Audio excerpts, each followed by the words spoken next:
Welcome to a little extra content relating to my favorite topic, your daily dose of Deion Sanders, one of the largest voices, if not the largest voice in college recruiting. Mike Farrell is about to join me. Mike goes all the way back, I believe, to Rivals, at the beginning of Rivals. I think now Mike is connected with On-Site 3. But we'll let Mike explain that, or if I've got any details wrong. But Mike Farrell has been the only other person in the media that I think has been going at the Sanders family and the sham and the fraud that they have going on at the University of Colorado. Deion Sanders Jr. Called this gentleman a bitch over social media this week. Mike, welcome to Fearless, and we can combine superpowers as the only two guys kind of standing up to Deion Sanders. But Mike, am I right? Don't you go all the way back to Rival? You've been in this recruiting thing in college football a long time? Since 1997, Rivals for 25 years. I'm There you independent now. I'm not with any of those sites. So I actually have the freedom to say what I want. I mean, if I was with those sites owned by, media conglomerates, I would not be able to say what I'm saying. And I'm not saying anything bad. I'm just saying this is ridiculous. But I would not be allowed to do that if I was working for one of those sites. All right. So why, and I explained a little bit, but why, in your view, Deion Sanders Jr. taking pot shots at you? What have you been reporting and or saying that has the Sanders family so upset? So when Deion was hired at Colorado, I was actually happy having a name like that, an icon like that in college football, especially with, Nick Saban, potentially retiring soon, which he's done. Jim Harbaugh, obviously eyeing the NFL. We need big names in college football. So I thought it was going to be cool. And then when he purged his roster entirely and just without any sort of compassion or tact, we started writing some stuff on that. It wasn't welcome in the Sanders family. And I don't know Deion. I met him, numerous times down at the Under Armour All-American game, the annual All-Star game for high school football. We DM'd back and forth. He was never a helicopter dad when it came to Shedeur, when it came to rankings, which I've dealt with so many helicopter dads, especially with quarterbacks. He was not that guy. He's always very gracious, always great. So I was a little surprised, because I have a job. I have to write what I feel, not based on, being a fan of Deion growing up and all that stuff. And so when he purged the roster, I wrote some stuff that's just not the way to do it. It's not the way to handle it. You can't rely on the portal. He blocked me on Twitter, which was surprising because we had followed each other for years. And then, we started writing some positive articles when he started bringing in revenue and he started winning his first few games. And then it just fell apart from there. And since then, there's been this sort of feeling from the Sanders family that we're attacking them. What I'm doing is I'm attacking the process. This is not the way to run a college football program. Now, maybe it's the new way. Maybe he's blazing a trail, but it's not the way that I've known for the last 25 plus years. And it's not the way to handle people. So I think that's where they take exception to some of the things that have been written. So, Mike, a lot of your narrative sounds very similar to mine. Deion and I have followed each other over social media for years.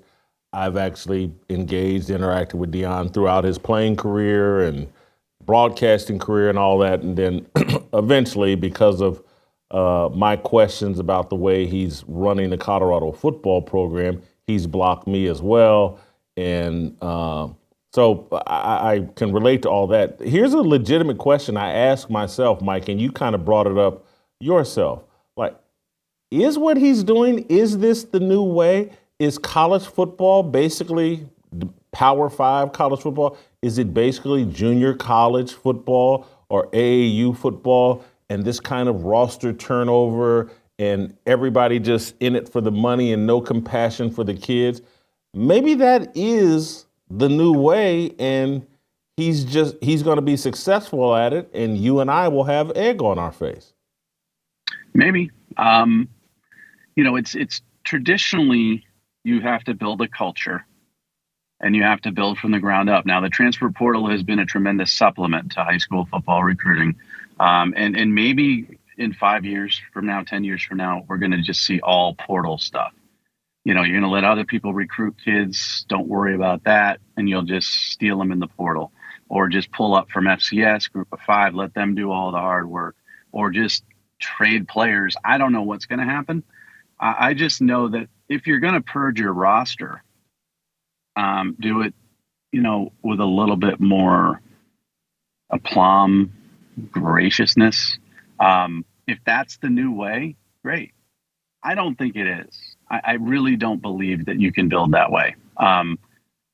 The problem I have is, when you get rid of 80% of your roster and bring in new players, and some of them have a spring to get to know the coaches and develop. Some of them don't even have that. They just have the summer camp sessions and into the fall.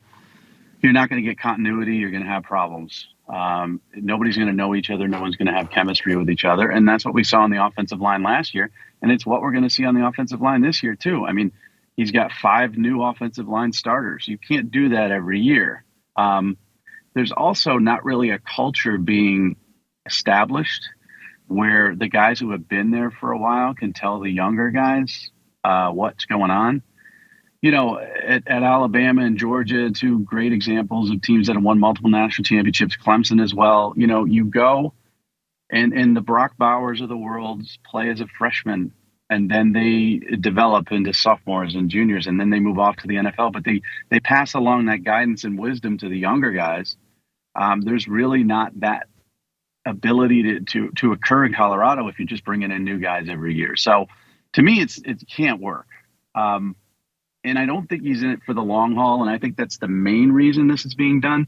Getting 7 high school football recruits, not doing any in-home high school recruiting visits, going completely relying on the portal, having your first portal class already be 61% of them already gone. That's short-term success. It's cutting corners. It could be called laziness. It's like Deion was a great athlete, so he could cut corners because he was so good. And he worked hard. There's no doubt about it. And he worked at his craft. He was an amazing player, but he was so good that he could get away with things that may be deemed shortcuts of other people when you run a 4-2. You can't do that as a coach. He's not that good of a coach. And he's certainly not able to control that and to make shortcuts when it comes to an entire roster. And that's what he's trying to do. So I don't think it's going to be successful. I think he's going to be gone. His daughter just transferred out. Shadir and Shiloh are going to be off to the NFL.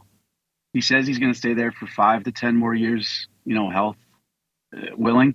I don't see that happening. I see him as an assistant coach in the NFL next year, and he might leave Colorado in worse shape than they were when he arrived. And that's hard to say because it's a 1-11 football team.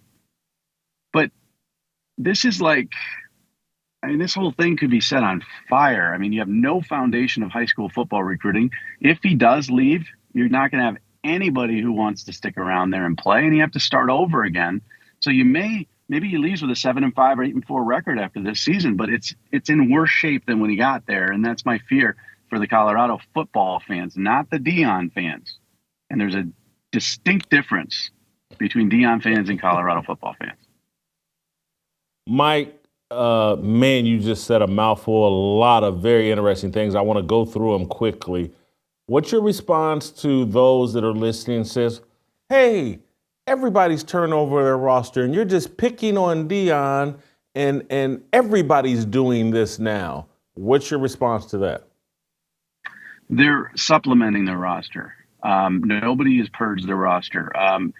Northwestern went 1-11 and had a new coach. USF went 1-11, had a new coach. They used the transfer portal, effectively to bring in players to supplement the foundation and the roster that they already had.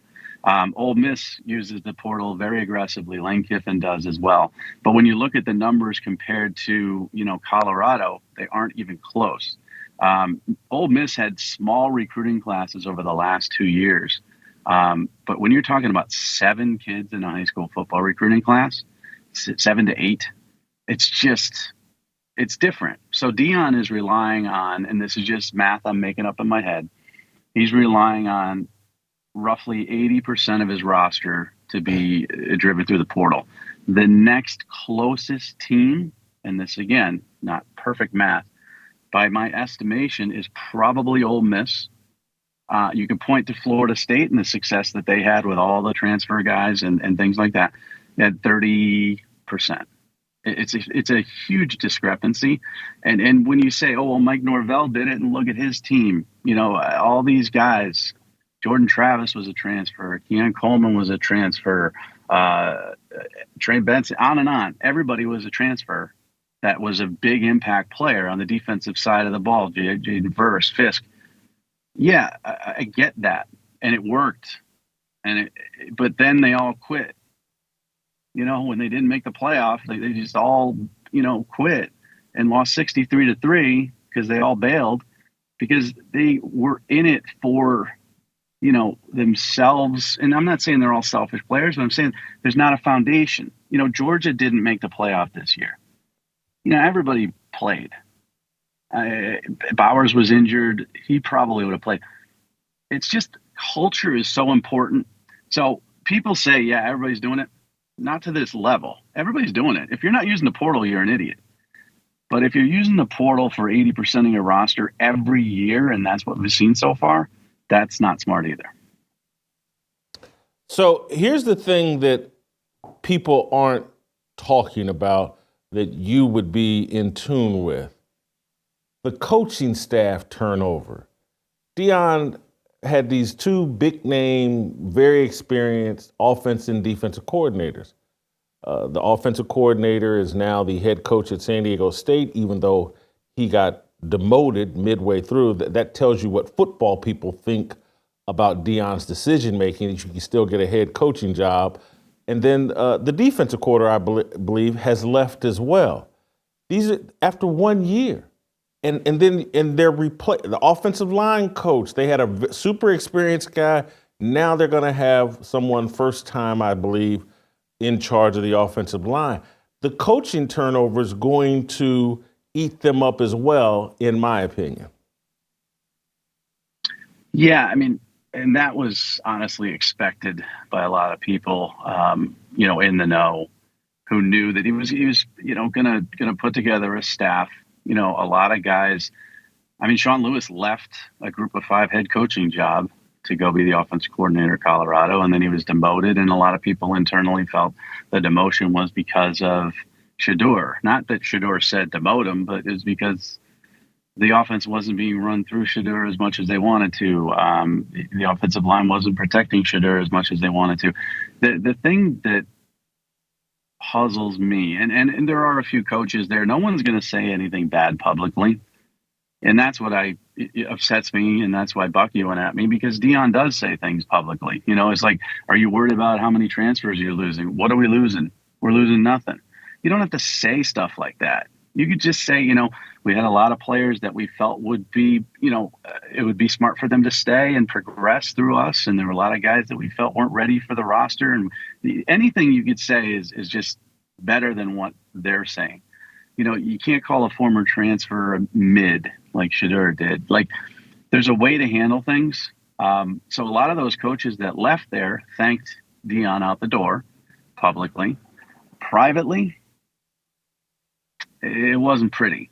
And it's not going to be pretty this year either, because I'm really surprised that the chemistry of that football team hasn't collapsed yet to the full extent I expected it to, because it's clear there's 3 guys on that roster, 2 of them named Sanders and 1 of them named Travis Hunter, who are the guys, they get preferential treatment and everything's about them. The chosen ones. Yeah. And when you have that, a lot of other guys are just simply going to get jealous or be like upset about it, or like, feel it's favoritism and all this other stuff. And they're going to leave. And we haven't had many kids, really badmouth them out the door. There's real stories out there. There's real stories out there. I'm not the one to break them, but there are guys who have left there, high name guys, highly publicized guys who aren't handling this, if you're going to come out and do what Cormani McLean did, tell your true story. Tell the whole thing. Now, everybody knew he was a problem. Everybody. He was asking for money from at Miami and pitting them against Florida, and he had his hand out and all this other stuff. And he was about himself. He wanted to play wide receiver. He didn't want to be a cornerback. Everybody who's in recruiting knew this stuff. And Deion took him and said, I'm going to put him under my wing as a former defensive back, and I'm going to be a mentor to him. He's a Florida kid. But didn't happen. He called the kid out after 3, games. There's stories that these kids have, and they're kind of being professional about it. Now, again, should they even say anything? No. They should just say, no, I don't want to talk about it. So it's on them to complain. They should just shut up. But when they do speak and they're curtailing their stories, and then you clap back and say he was mid, when the kid's gone on to success at a different program, and then, somebody claps back at your kid, and then you're saying, what's your son going to do? My son's a top 5, this and that. Deion's having a lot of trouble deciphering between being a dad and being a coach. And that's always been the case. It was the case at Prime Prep, case at Jackson State. It's the case now.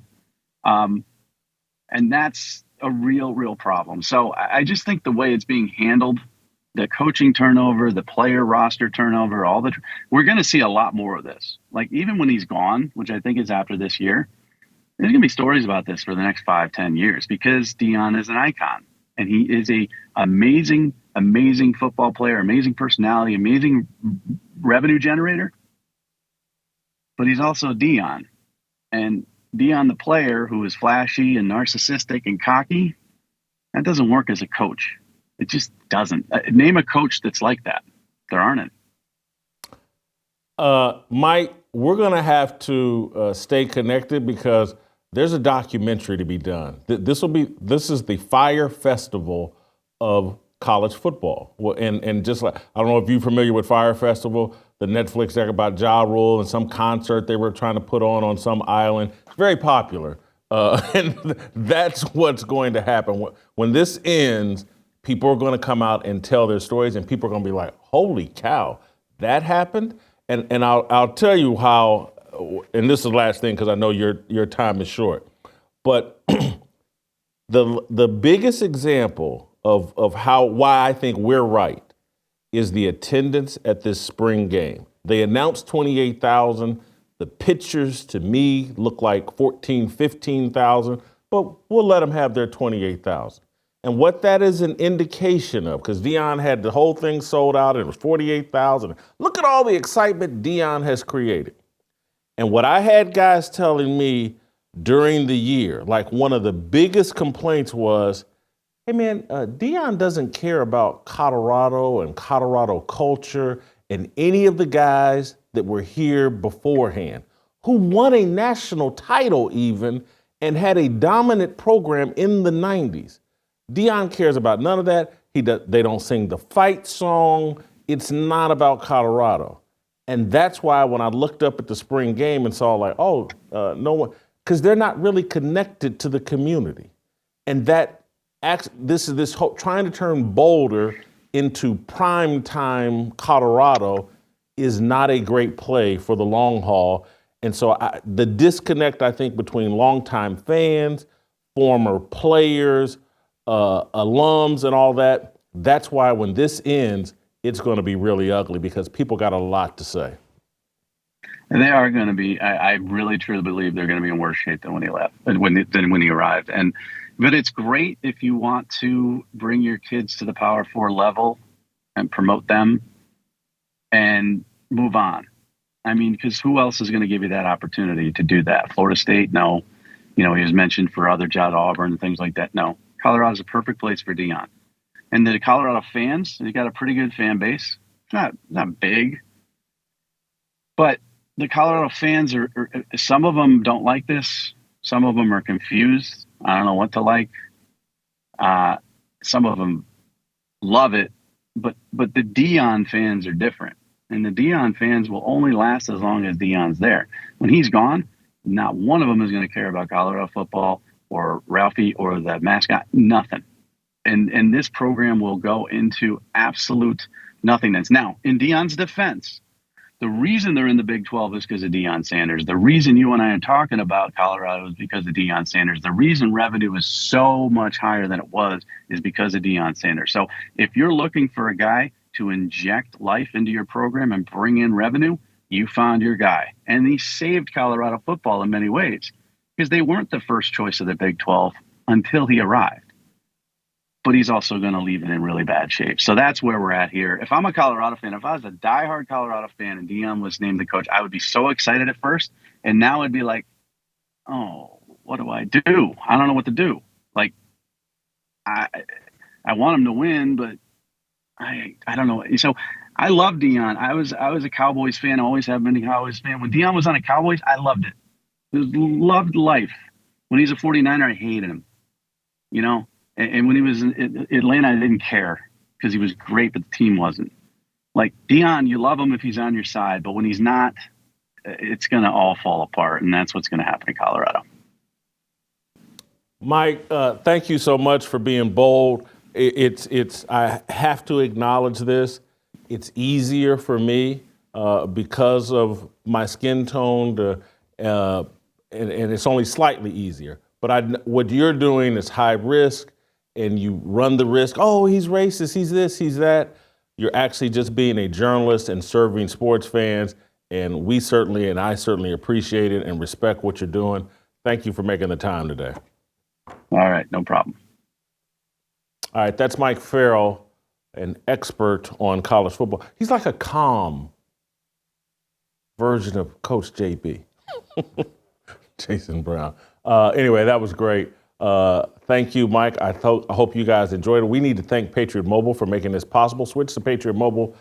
Get the same great nationwide coverage that while supporting the conservative values you believe in. Go to patriotmobile.com/Jason or call 972-PATRIOT. Thanks for watching. Don't miss a second of Fearless. Hit that like button and subscribe to keep up with our latest content.